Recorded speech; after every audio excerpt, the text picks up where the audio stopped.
Three very important people in your football life are all now in the media. It's Saban, it's Bill Belichick, and it's Tom Brady. I'm not going to ask you to break down, their verbal pace or their color analysis. What I'm curious about is this. If you can rank them 3-1, three lowest, one at the top, of your surprise level that they work in the media at all, how would you stack up those three guys? Man, I don't know. That's hard to say. It's hard to say. I think I would probably put Bill at the top. Not necessarily surprised, but just didn't know that he would actually do that. But he's doing it very, very well. That's the thing that's cool to watch is, watching Bill Belichick, watching Nick Saban. I haven't heard too many of Tom's games, but I've heard they've been really cool and good, and none of that surprises me. These guys are very, very bright guys. The thing that's cool about it, Tom, is I think the fans can really get a really good insight into football because of what these guys are doing. These are the greatest to ever do it, the greatest quarterback to ever play, the greatest college coach of all time, and the greatest NFL coach of all time. And they're in my estimation, they're giving back to the game. So they're helping the fans really understand the game at another level. And I think that's what's very cool about it. But I'd probably put Bill at number one relative to my surprise of him being in the media.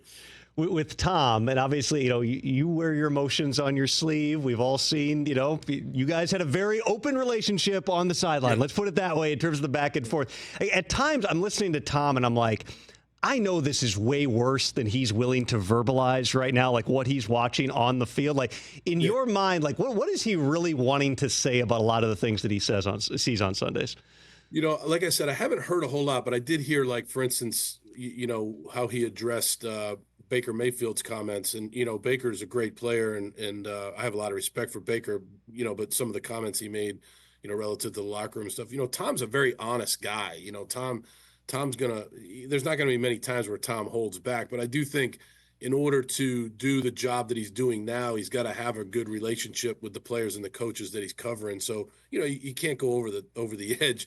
I'm sure there's times where he probably wants to say, this is the worst beepity beep I've ever seen, but he doesn't do that. And I think that's a credit to him. He tries to, what's always impressive to me about those guys, like Troy Aikman, I think is awesome at that, and Tony Romo.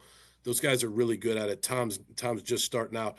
They explain the game to the fans as the fans are watching the game. I think that's a really cool thing, and it's not easy to do. And I think Tom's doing a great job. Again, we all saw, occasionally there was some back and forth of the two of you guys on the sideline. Is there one that jumps out in your mind, a story of whether whatever you were talking about got fixed or not? Is there one back and forth with Tom on the sideline that stands out in your mind?